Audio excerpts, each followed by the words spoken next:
안녕하세요. 오늘 보내주신 자료가 한 제자 모임 기록인데요. 네, 시편 119편, 이 아주 긴 시를 통해서 성경 말씀을 우리 삶에 어떻게 적용할 수 있을까? 이걸 파고든 내용입니다. 맞아. 솔직히 시편 119편은 성경에서 제일 길잖아요. 그래서 좀 압도적으로 느껴질 때도 있는데 이 자료는 아주 명쾌한 틀을 제시하더라고요. 그렇죠. 보통 시편 119편 하면 율법, 말씀 이런 단어들이 계속 반복되니까 되게 딱딱한 규율집처럼 생각하기 쉽거든요. 네, 맞아요. 근데 이 자료는 그 핵심을 사랑의 시다 이렇게 정의하고 시작해요. 아. 그게 아주 중요한 출발점인 것 같아요. 하나님 말씀에 대한 어떤 한 인간의 그 뜨거운 사랑 노예다 이런 관점으로 접근하는 거죠. 바로 그 지점이네요. 그리고 그 사랑을 풀어내는 방식으로 무엇을 믿고, 무엇을 느끼고, 무엇을 행해야 하는가. 이 세 가지 질문을 딱 던지죠. 네, 간단하면서도 굉장히 본질적인 질문들 같아요. 그럼 이 길잡이를 따라서 한번 깊이 들어가 보죠. 모든 것의 시작은 결국 믿음일 텐데 이 자료에 따르면 우리는 말씀에 대해 가장 먼저 뭘 믿어야 하나요? 가장 근본적인 믿음은 말씀이 진리라는 겁니다. 진리요. 네, 절대적이고 변치 않는 사실이라는 거죠. 자료에서는 시편 119편 142절 주의 율법은 진리로서이다. 이거랑 89절 주의 말씀은 영원히 하늘에 굽게 섰사오며 이 구절을 근거로 제시해요. 아. 그러니까 시대마다 또 사람마다 말이 계속 바뀌는 이런 세상 정보랑은 달리 하나님의 말씀은 영원히 고정된 기준점이다. 이런 선언인 거죠. 요즘처럼 나의 진리, 너의 진리 이런 이야기 많이 하는 시대에 절대 진리라는 개념 자체가 사실 좀 도전적으로 들리기도 하거든요. 그렇죠. 이 자료는 왜 이 진리라는 믿음이 그렇게 중요하다고 강조하는 걸까요? 그게 바로 방향성 때문입니다. 우리가 인생의 중요한 질문들 있잖아요. 네네. 예를 들어 나는 누구인가?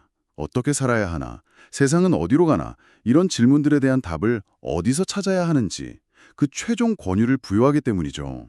아, 말씀이 진리가 아니라면 그냥 좋은 조언 중 하나일 뿐이겠죠. 하지만 진리이기 때문에 우리 삶의 근간이 될 수 있다는 겁니다. 그렇군요. 그리고 이 진리는 바로 의로움이라는 개념으로 또 이어집니다. 아, 진리인 동시에 의롭다는 것.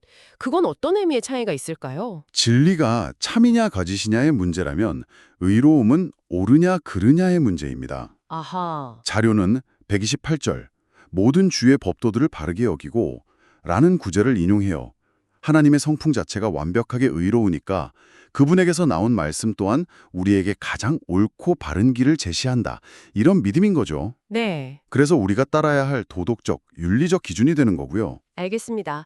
그러니까 말씀이 절대적인 진리고 우리 삶의 의로운 기준이 된다. 이걸 믿는 게 출발점이군요. 네, 맞습니다. 근데 사실 여기까지는 좀, 어, 차갑게 느껴질 수도 있을 것 같아요. 진리, 의로움, 왠지 꼭 지켜야만 할 것 같은 의무감이 드니까요. 그렇죠. 근데 이 자료가 정말 흥미로워지는 지점은 바로 다음이더라고요. 말씀이 선하다는 믿음. 이건 느낌이 확 다르네요. 맞아요. 선하다는 건 우리에게 유익하고 복이 된다는 의미를 담고 있거든요. 아, 복이 된다. 네, 의무를 넘어서서 우리에게 주어지는 선물이다. 이런 관점이죠. 자료는 이게 그냥 막연한 개념이 아니라 우리 삶에서 실제로 어떤 복으로 나타나는지를 시편 구절들을 통해 아주 구체적으로 보여줍니다. 맞아요. 저도 그 부분들이 되게 인상 깊었어요. 예를 들어 1절, 2절에서는 행복의 근원이 된다고 하고 네, 6절에서는 수치를 당하지 않게 한다. 9절에서는 우리를 죄로부터 안전하게 지켜준다. 그렇죠. 듣다 보니까 궁금한 점이 생기는데요. 이게 그냥 말씀대로 살면 이런 복을 받는다는 식의 뭐랄까 기계적인 공식 같은 걸까요? 아니면 더 깊은 원리가 있는 걸까요? 아주 좋은 질문입니다.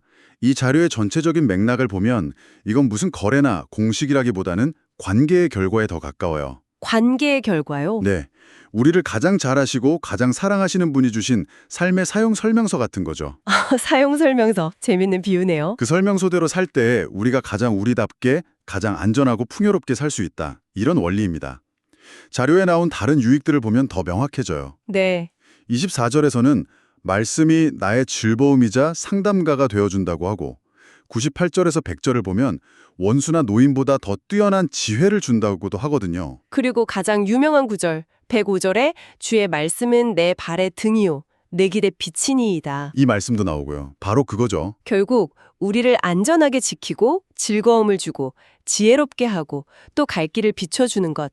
이게 말씀의 선함이군요. 네, 이렇게 보니까 정말 규칙 목록이 아니라 무슨 선물 꾸러미처럼 느껴지네요. 정확합니다. 그래서 이 믿음 파트 핵심은 말씀을 지키는 게 부담스러운 짐이 아니라 나를 가장 좋은 길로 인도하는 하나님의 사랑의 표현이다. 이걸 신뢰하는 거라고 할 수 있습니다. 좋습니다.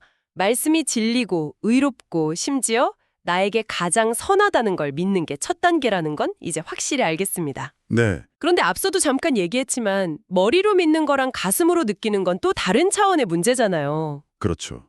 이 자료는 그 감정의 영역에 대해서는 뭐라고 이야기하나요? 이 시편 기자는 정말로 이 모든 걸 뜨겁게 느꼈던 걸까요? 네, 바로 그 점을 두 번째 질문인 무엇을 느껴야 하는가에서 다룹니다. 자료에 따르면 시편 기자는 말씀에 대해 아주 강렬한 감정들을 경험했어요. 강렬한 감정이요? 네, 그 첫 번째가 바로 기쁨입니다. 그런데 이게 그냥 읽으니까 좋네 이 정도의 잔잔한 감정이 아니에요. 맞아요. 표현들이 정말 강렬하죠. 14절에서는 모든 재물을 즐거워함 같이 주의 증거들의 도를 즐거워하였나이다. 네, 세상의 모든 부를 얻는 것과 같은 기쁨이라고 하니까 이게 얼마나의 희열인지 상상이 가시나요? 어마어마한 거죠. 또 백산절에서는 주의 말씀의 맛이 내게 어찌 그리단지요 내 입에 꿀보다 더 다니이다 라고까지 하잖아요. 거의 감각적인 쾌락에 가깝게 묘사하고 있어요. 바로 그 지점입니다. 물질적인 부나 미각적인 쾌락에 비견될 만큼 강렬하고 실제적인 즐거움이었다는 거죠. 와, 그런데 이 기쁨이 얼마나 기뻤는지를 역설적으로 보여주는 또 다른 감정이 있어요. 어떤 거죠? 자료는 시편 기자가 말씀을 무시하는 사람들을 보면서 느꼈던 깊은 슬픔과 분노를 지적합니다. 아, 그 부분도 인상 깊었어요. 53절에서는 악인들이 주의 법을 버리는 걸 보고 맹렬한 분노에 사로잡혔나이다 라고 하고 네, 158절에서는 거짓된 자들을 내가 보고 슬퍼하였나이다 라고 하죠. 어떻게 보면 좀 극단적으로 느껴지기도 하는데 이게 왜 중요한가요? 내가 정말 사랑하고 소중히 여기는 걸 누군가 함부로 대하거나 경멸할 때 드는 감정을 생각해 보시면 돼요. 아, 그 슬픔과 분노의 깊이가 곧 사랑의 깊이를 증명하는 셈이죠. 그렇군요. 시편 기자의 사랑은 그저 자기 혼자 좋아서 즐거워하는 그런 수동적인 감정이 아니라 그 가치가 훼손되는 걸 보면서 마음 아파하고 분노하는 아주 열정적이고 적극적인 사랑이었던 겁니다. 기쁨의 반대편에 있는 슬픔과 분노를 통해서 오히려 그 사랑의 순도와 깊이를 확인할 수 있다는 말씀이시네요. 네, 맞습니다. 그리고 또 다른 감정도 있죠. 사모함과 열망. 이것도 표현이 정말 대단하더라고요. 네, 20절을 보면 주의 규례들을 항상 사모함으로 내 마음이 상하나이다. 이런 구절이 나와요. 마음이 상한다. 너무나 갈망한 나머지 마음이 달아 없어질 지경이다. 이런 뜻이죠. 병이 날 정도의 그리움, 그런 간절함입니다. 와, 또 18절에 내 눈을 열어서 주의 율법에서 놀라운 것을 보게 하소서. 이 기도는 단순히 글자를 읽는 걸 넘어서 그 안에 담긴 깊은 진리를 깨닫고 싶다는 영적인 갈증을 보여주는 거고요. 듣고 보니 정말 엄청난 감정들이네요. 기쁨, 슬픔, 분노, 그리고 마음이 상할 정도의 열망까지. 그렇죠. 근데 여기서 이런 질문이 자연스럽게 떠오릅니다. 이건 수천 년 전 살았던 위대한 신앙인의 특별한 감정 아닐까? 오늘을 사는 평범한 우리가 어떻게 이런 감정을 느낄 수 있을까? 이 자료는 이 간극을 어떻게 연결하나요? 아주 중요한 질문이고 이 자료의 핵심적인 통찰이 바로 여기서 나옵니다. 네. 기록된 말씀, 즉 성경에 대한 사랑은 곧 육신이 된 말씀이신 예수님에 대한 사랑과 정비례한다는 겁니다.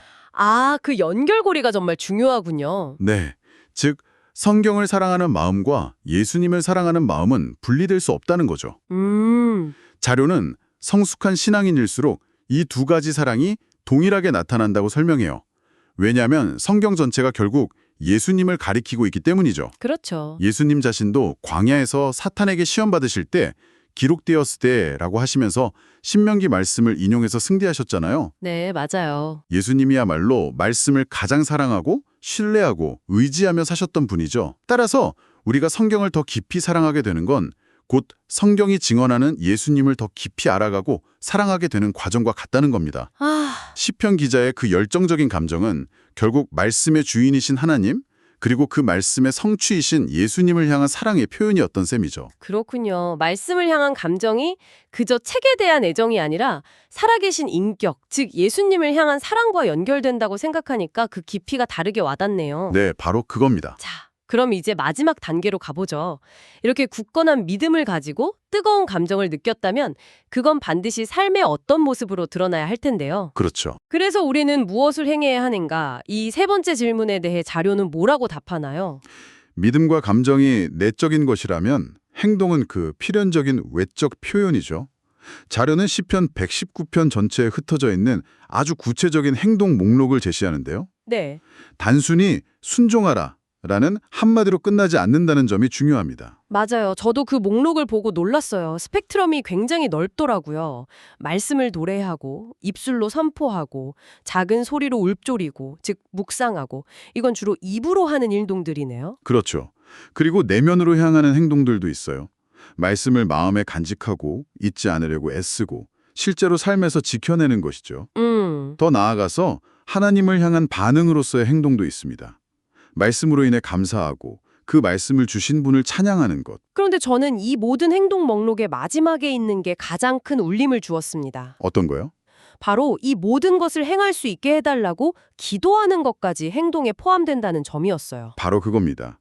그게 이 행동 목록이 단순한 체크리스트가 아니라는 걸 보여주는 가장 강력한 증거예요. 아, 그렇군요. 만약 이게 그냥 우리 의지로 해내야 하는 과제 목록이었다면 기도는 필요 없었겠죠. 네. 하지만 이 모든 행동은 앞서 다룬 믿음과 감정에서 자연스럽게 흘러나오는 결과물이면서 동시에 우리 힘만으로는 불가능하기에 하나님의 도우심을 구해야 하는 영역이다. 이걸 인정하는 거죠. 그렇다면 이런 질문을 던져볼 수 있겠네요. 만약 우리가 말씀을 노래하거나 묵상하는 등의 행동이 즐겁지 않고 의무감처럼 느껴진다면 네, 그건 행동 자체의 문제라기보다 그 이전 단계, 즉 믿음이나 감정에 문제가 있다는 신호일 수도 있겠군요. 정확한 통찰입니다. 자료의 논리가 바로 그거예요. 아, 말씀이 정말 진리이고 나를 위한 최선의 것이라고 믿고 그 안에서 꿀보다 단 기쁨과 열망을 느낀다면 누가 시키지 않아도 그 말씀을 더 가까이 하고 싶어서 을조리고 마음에 새기고 지키고 싶어지게 된다는 거죠. 네. 행동은 믿음과 감정의 진실성을 보여주는 시금석과도 같아요. 따라서 행동이 메말라 있다면 그 뿌리인 믿음과 감정의 상태를 점검해 봐야 한다는 겁니다. 오늘 보내주신 이 제자 모임 자료 덕분에 시편 119편이 완전히 새롭게 보이네요. 네, 정리해보면 첫째, 말씀이 절대적인 진리요, 의로운 기준이며 내 행복의 근원이 되는 선한 것임을 믿고 믿고 둘째, 그 믿음 안에서 모든 재물보다 더 큰 기쁨과 간절한 사모함을 느끼며 느끼고 마지막으로 그 믿음과 감정의 자연스러운 결과로 말씀을 노래하고 묵상하며 삶으로 살아내는 행동으로 나아가라는 것. 아주 명쾌한 흐름입니다. 맞습니다. 자료가 처음과 끝에서 계속 강조하듯 시편 119편은 교리문답서가 아니라 사랑의 시입니다. 사랑의 시. 네, 말씀과의 인격적인 관계, 나아가 우리를 위해 그 말씀을 주신 하나님과의 관계에 대한 뜨거운 노래인 셈이죠. 자료 말미에 인용된 신학자 싱클레어 버거슨의 말이 이 모든 것을 잘 요약해 주는 것 같아요. 뭐라고 했나요? 성경을 온전히 신뢰하게 되는 가장 효과적인 방법은 다른 어떤 것도 아닌 성경과 시간을 보내는 것이다. 아, 결국 이 모든 믿음과 감정과 행동은 우리가 말씀 그 자체와 직접 대면하는 시간 속에서 자라난다는 걸 역설하는 것이죠. 결국 비결은 다른 데 있는 게 아니라 말씀 앞으로 나아가는 것, 그 자체였군요. 네, 맞습니다. 이 자료는 마지막으로 기록된 말씀을 사랑하는 것이 곧 성부와 성자, 그리고 성경의 저자이신 성령, 즉 삼위일체 하나님을 사랑하는 것과 직결된다는 말로 끝을 맺습니다. 여기서 당신이 한번 깊이 곱씹어 볼 만한 질문 하나를 남겨드리면서 오늘 대화를 마무리할까 합니다. 네, 만약 우리의 행동이 말씀에 대해 우리가 무엇을 믿고 느끼는지를 비추는 거울이라면 오늘 나의 하루는 그 거울 속에서 무엇을 비추고 있었을까요? 이 질문이 오늘 우리 대화의 깊은 여운으로 남기를 바랍니다.